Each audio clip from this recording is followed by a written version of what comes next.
I am Hayden Panettiere, and we are here at the studio recording Until Dawn. My name is Rami Malek, and I play Josh. My name is Megan Martin. My name is Brett Dalton. My name is Antonella Lentini, and I played Hannah and Beth. My name is Jordan Fisher, and I play the character Matthew, Matt for short. I'm Nicole Bloom, and I play Emily in the game. My name is Noah Fleiss. I am Galadriel Steinman, and I play Ashley.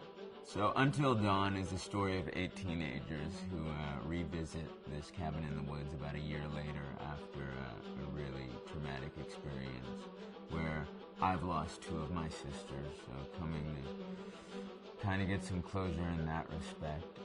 One of the things that Larry does really well is make these multi-layered characters, and I think for just the story in general, it follows the quintessential horror film plot lines, but the characters are so unique in themselves, and I think that's very cool. Oh, I hope this was the right thing to do. What? You know, getting everyone together on the anniversary. I mean, Josh seemed really pumped about us all doing something, didn't he? Yeah, no, he definitely did. I haven't seen him so excited about something in forever. Good, good.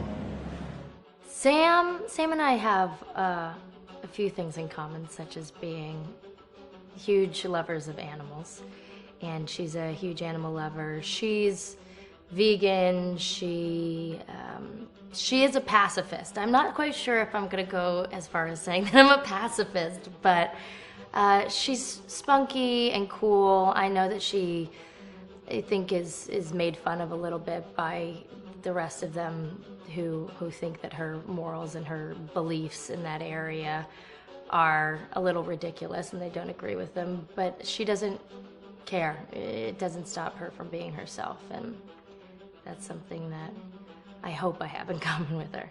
You know, he definitely can be depressed at some times and a bit of a loner, but he takes some solace in one of his sister's friends, Sam, played by Hayden Panettiere, and invites everybody back to the same house the next year to kind of find some closure.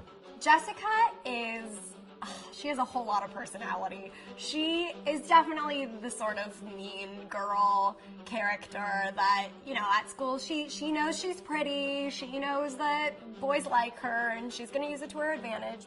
He's got a big heart, and you can tell that that's very evident, especially how he treats his girlfriend, Emily, and, you know, he's kind of a meathead, but in the best way possible. She really knows what she wants, and she manages to get that from whomever it is, whether it be Matt or Mike. You know, she's really driven, and I can definitely relate to that. My character is Chris, and he is what society might consider the nerd of the group, and he kind of embraces it. Ashley she's a little more serious than some of the other girls. She's definitely very intelligent and thoughtful. She kind of looks at the whole big picture of things. She's not quite as geeky as Chris, but they connect in a lot of ways. Mike is like big guy on campus. He's the class president who has some charm and has brain, and I don't know, people seem to like Mike. He gets away with a lot, though. He can be kind of jerky. The fact that he really just kind of wants everyone to be happy when he wants for he's a people pleaser, and I can definitely attest to being, you know, that guy. I'm always the friend that wants everybody to be happy and wants everybody to be taken care of, and that's definitely Matt. But also, like, this character is just so fun. I rarely get to play the bitch, and so it was really fun to do that. The spirit of things, seriously, what's wrong with you? I'm just trying to lighten the mood, Em. Don't be like that. Like what? The way you're being. You always get like this. I just think this is just the coolest thing to be a part of, and I just think it's going to take the world by storm. I really do.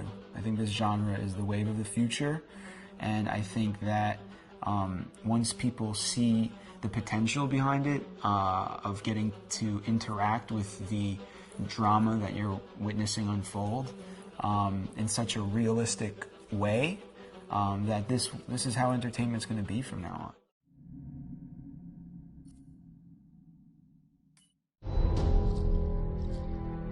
Hi, this is Lee Robinson, production designer on Until Dawn. The production design for Until Dawn started with the great teen horror script that sets the characters in a Canadian winter mountain lodge, being a contemporary setting with visual clues derived from classic films of that genre, such as Hitchcock's Psycho and Stanley Kubrick's Shining. The storyboards are vital to the production design, as it allows the designer to understand the scale of the environments to be made and the detail that would be seen to create the atmosphere of a horror. This took us into concepts that took these storyboards further, visualizing the world through the color palette, the lighting, tone and the mood, and developing key locations such as the lodge, the cable car stations, the forests themselves, the wilderness. As you can see, the environments and atmospheres change quite a bit from warm and inviting to cold and threatening. The Millionaire's Mountain Lodge was a key example. It was designed to be made from nearby stone and timber, embedding it into the landscape, with a contrasting and contemporary interior needing to be opulent and extravagant. We created dark and claustrophobic corridors with ominous and large open spaces, almost cathedral-like in size, and with huge structures to silhouette and dwarf the characters within, providing a labyrinth to explore and wander. Each character was developed with a strong visual identity in mind, with contrasting colours, tones and silhouettes to identify them, each to have their own texture, pattern and shape, so that when they were lined up you could always identify them. The costume designs allowed a range of clothes that would suit them for the cold winter weather, but also have an element of style and individualism, so that the audience could look at them and relate, recognising themselves within them. A lady would like to cuddle up with her man by a nice cozy fire bathed in atmospheric mood lighting. Right. It'll get plenty toasty once we're rubbing up against each other. Mike. Yeah. Fire and mood lighting. Yes. Working with the lighting artists, we really brought the look and feel of the world together, and this required a thorough understanding of the visual language of teen horror. A key scene was where all the characters emerge out of the rear of the lodge chasing Hannah. A contrast is evident straight away from the exterior wilderness to the warmth of the lodge. The attention to character lighting here is through the bounce and rim lighting, accented colours and composition, creating characters that come from the dark into the light and back again with an emotional effect. Guys, there's someone outside. What the hell? Hannah! What's going on? Where's my sister going? It's fine. She just can't take a joke. It was just a prank, Han.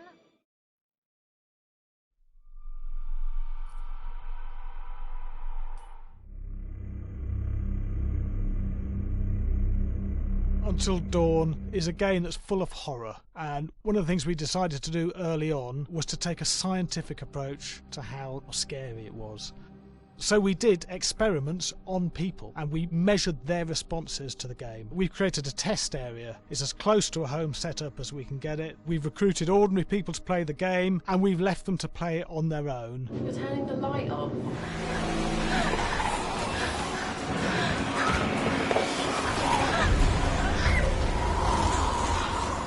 The only difference is it's rigged with cameras and microphones that relay the data through to the next room where people are watching them play. Bracelet here we use for biometric testing. It measures the player's emotional response. It's called a galvanic response sensor. It makes contact with the user's skin and it measures the electrical conductivity across their skin. It's the same principle as an old-fashioned lie detector. When you're stressed, you sweat a little, very sensitive, and picks up tiny changes if the player is feeling anxious or scared. That data's fed back to a testing team, comes through as a graph. I'm so sorry.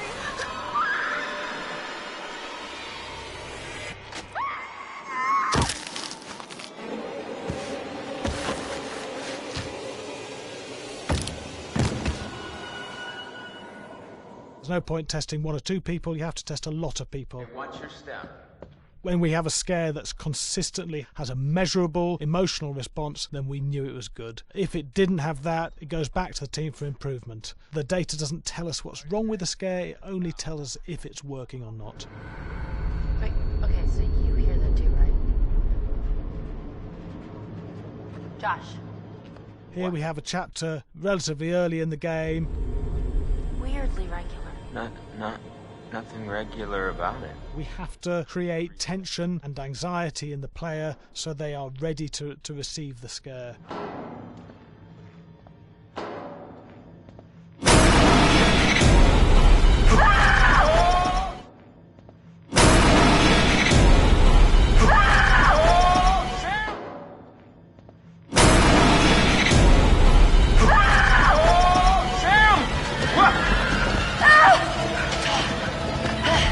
Give the player time to recover, to cool down, to calm down, and then start building the tension again before we do the next scare. Hey. What? Hey. What the hell? Ooh, you just got mugged.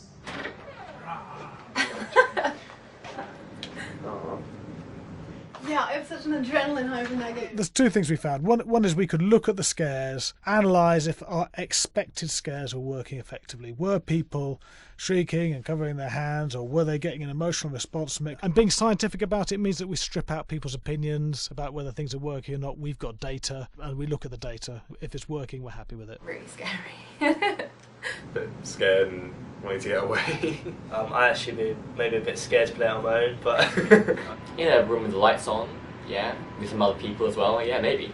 But because I'm a scaredy cat, I would play with someone in the room. And the lights on. It was one of the scariest games I've played in a long while.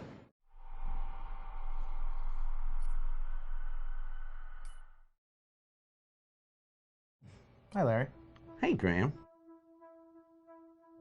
Hi, my name is Graham Resnick. I'm a filmmaker, writer, director, sound designer, and I started working with Larry Fessenden about 10, 15 years ago through my friend Ty West, who I grew up with, and have done a lot of sound design with on his films. And he was producing Ty's films at the time, and Ty introduced me to Larry. Larry produced my first feature, and we've written together on several projects. My name is Larry Fessenden. I'm a filmmaker. I run Glass Eye Pix, which is an independent production company out of New York. We make indie movies, a lot of scary movies as well. And I got a call to audition to write this video game. And I called my pal Graham Resnick because Graham is a gamer. And while I thought I could offer something to the idea of writing this multi-branching story, I knew that I would want Graham's expertise as a lover of gameplay, since I guess games were started. So and just as a lover. And as a lover, yes. Just why there's so many sex jokes in the game. There was one Italian website that did say the Larry that's Fessenden and right. Graham Resnick, the two lovers behind Until Dawn. Come here. Maybe I know how to handle you too. I am definitely ready to be handled. So I wanted Graham by my side. Yeah, and we got the gig, and it's been an amazing ride. Oh, hell yeah. Oh my god. She's taking her shirt off. What? Oh my god. Matt, what are you doing here? Hannah. I'm sorry, Hannah. This all got out of hand, but... So in the game, the basic setup is that a year prior to the game's start, all these kids had gone up to a ski lodge that was owned by the parents of one of the kids, or a couple of the kids, and some of the teenagers played a prank on some of the other teenagers, and a terrible tragedy occurred when a few of them, two sisters, ran out into a blizzard, and were never seen from again.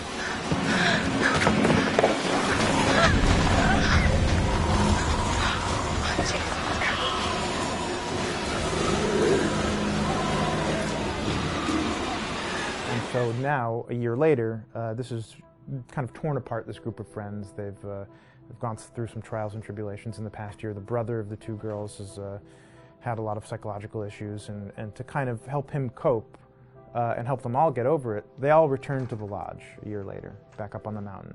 And the idea is to get over it, but... the healing does not begin. Yeah, and these kids are all trying to find themselves. They've been through a trauma, but in general, they're just teenagers trying to figure out who they are. So they're all kind of falling into the patterns, the stereotypes, the characters they see on TV and in the movies. I think we were very interested in taking genre tropes and kind of making them sort of refresh them.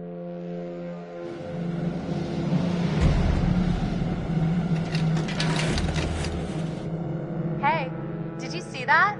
Dad said it'd just be us this weekend. We're familiar with how slasher movies work. Most people have seen some horror movies, and we have established notions and preconceptions about the roles of the players in horror movies and how they talk and how they get killed and how they have sex. And to bring you into the game that way and then subvert a lot of those expectations was kind of our goal. They're haunted by some incident that happened in their past, which I think you pretty much figure out that that's going to have a role in their interaction.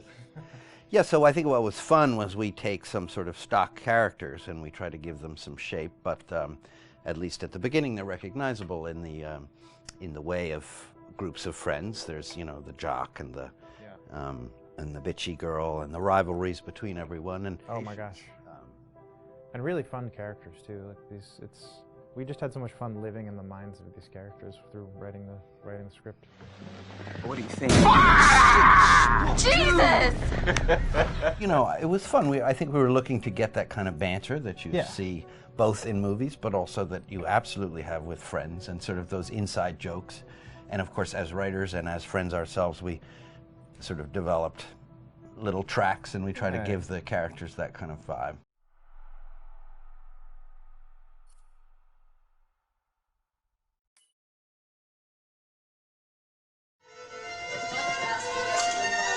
Yeah, fast and violent.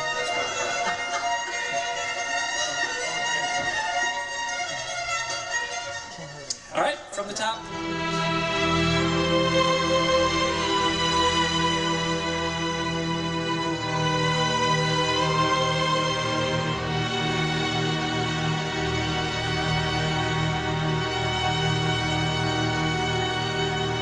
My name is Jason Graves, and I'm the composer for Until Dawn.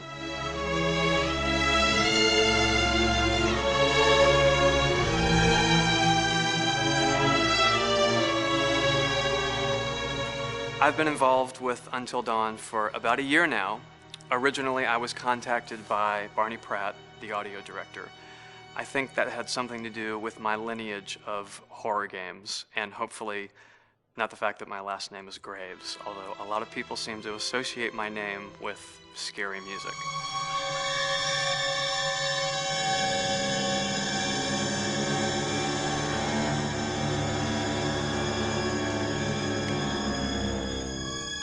One of the things that was really exciting about working with Barney and the team at Supermassive is they really wanted something unique for the music. They wanted the music to stand out and be a character on its own in the game.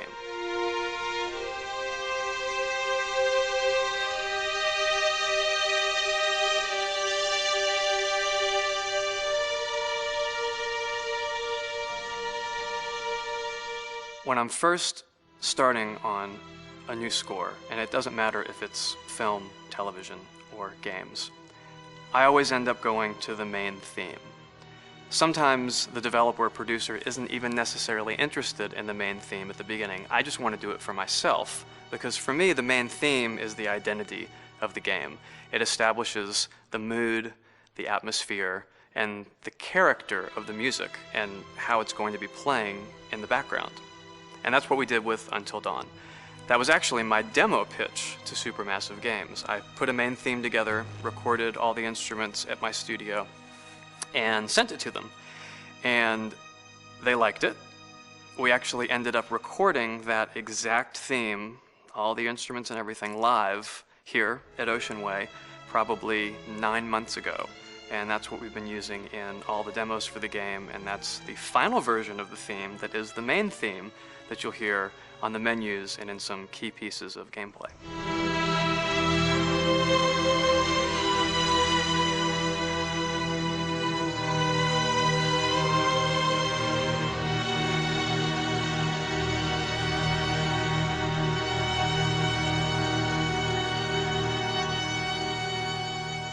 I seem to have made a name for myself in horror.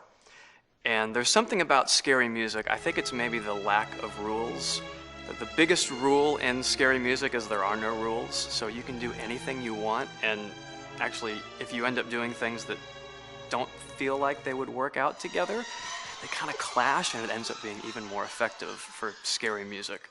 So that's what really drew me to Until Dawn, was the textures, plus writing thematic material that is interwoven with the scary textures. I haven't really done anything like that before. Usually it was just all tension all the time, and that's fun and it's great. But I'm actually at heart a very melodic composer. That's the kind of music I love listening to, and that's the kind of music I love writing. That's the kind of music I got to work on in Until Dawn. Very nice. Same thing.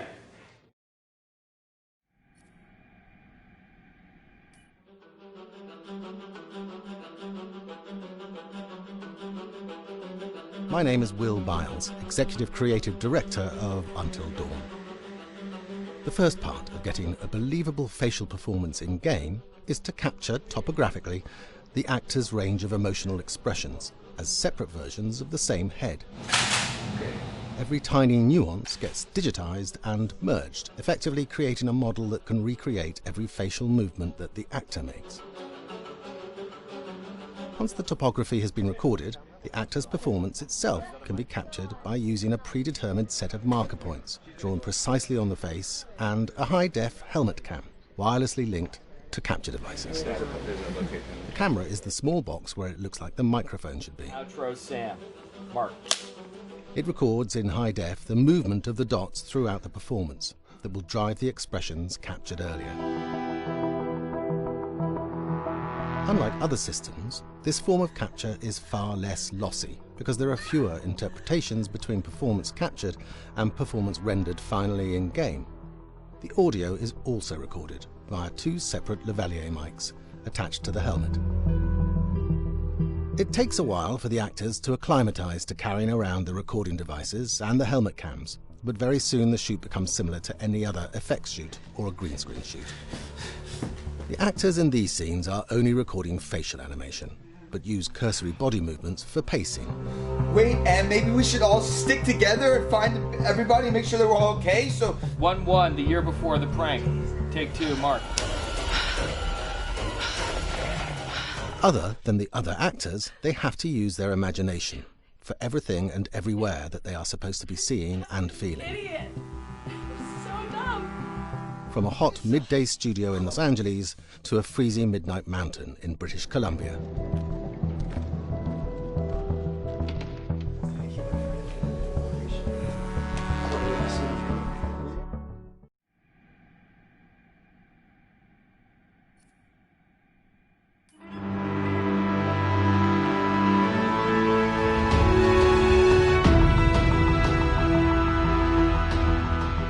Until Dawn has a dynamic, ever-changing story, the facial performances and the body performances are recorded separately, with different systems.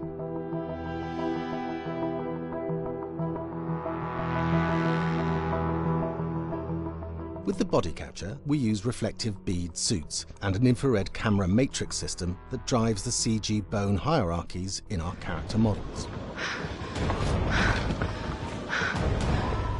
These performances cover everything from character locomotion, scene-specific performances and stunt work, most of which was recorded at studios in Pinewood and Shepperton, near London. Hannah! Hello?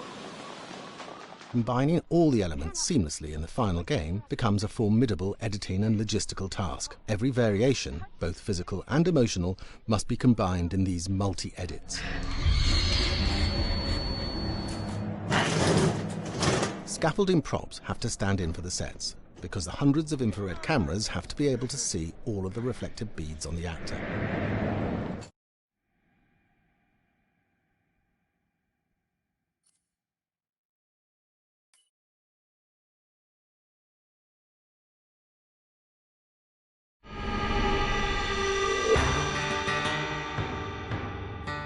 America's Northwoods border region.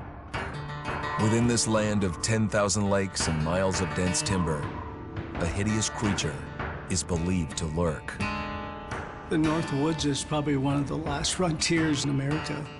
There's still a lot of places in this area that hasn't been set foot by man. Monsters and Mysteries exist here because it is remote. Up in the North Woods, winters are long. In times of biting cold and isolation, a devouring monster is believed to come forth. It's terrorized native people for generations. Growing up, I was told, like, don't go outside, the Wendigo will get you.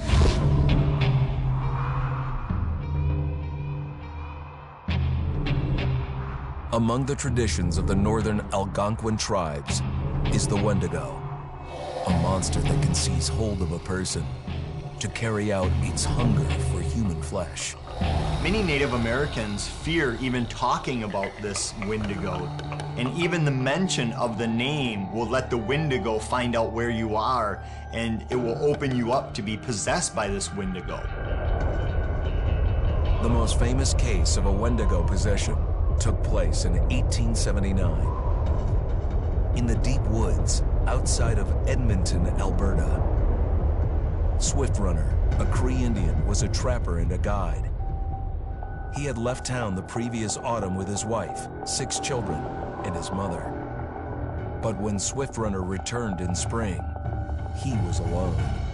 Swift Runner came into a nearby village telling this heartbreaking tale. I had to watch them starve to death. Of his family being killed by starvation, and that he was the only survivor. My whole family gone.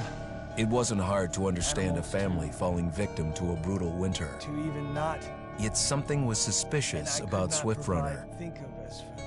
He was a strapping man, and he came into town weighing over 200 pounds. It didn't look like somebody who had just weathered a terrible winter. He wasn't malnourished, didn't look like he was starving. He looked healthier than ever. After a few nights, it became clear that something was wrong. He started having night terrors, screaming in his sleep. I am the Wendigo! Villagers alerted the police. Swift Runner actually guided them back to his winter cabin. When they got there, that's when they saw the true horror.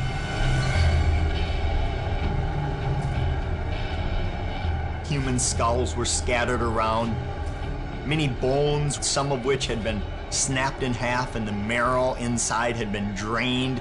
They had never seen anything like it. Swift Runner had killed his entire family, shooting them, hitting them with an axe, strangling, and then eating most of their bodies.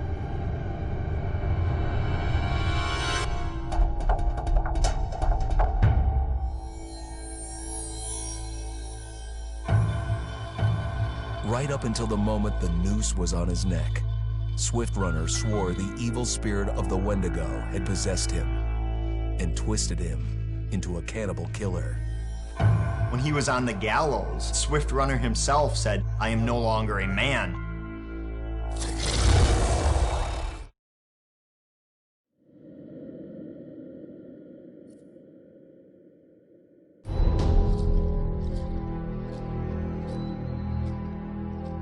Just move over there. Go on, move.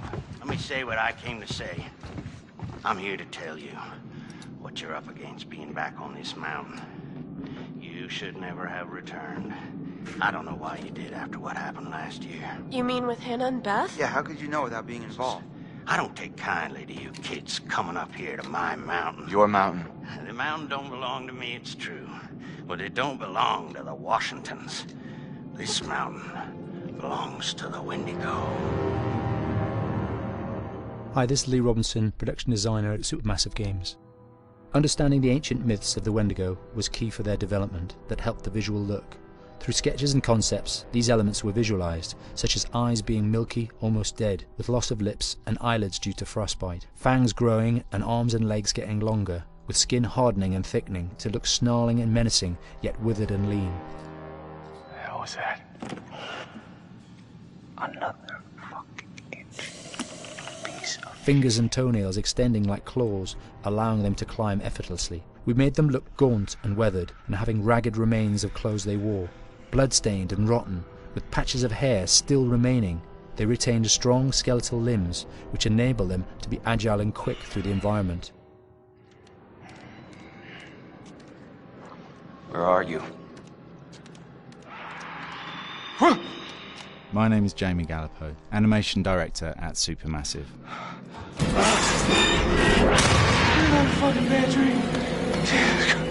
The overall direction on the creature was to be very strong, to be extremely fast. We wanted a spider-like movement to the creature. 1 minute scampering to leaping and then crawling, almost instantaneous. And finally, we wanted the creature to have this real, uncontrollable thirst for flesh. From a sound design perspective, the Wendigo is a real challenge. For the main vocalisations of the Wendigo, we used our own vocalisations, various different animals from the exotic to the farmyard, various plugins and processes to gel these sounds together and keep a human resonance behind that voice, telling the backstory of the Wendigo.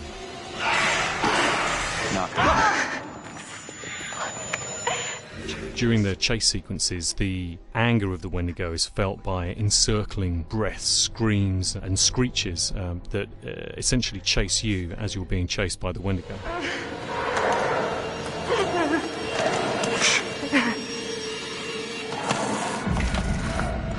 We would layer them up in a multitude of layers, sometimes 15, 20 sounds playing at the same time, to build up the vocalisations for this fearsome creature which is always in attack mode, hyperactive and chasing you throughout the game.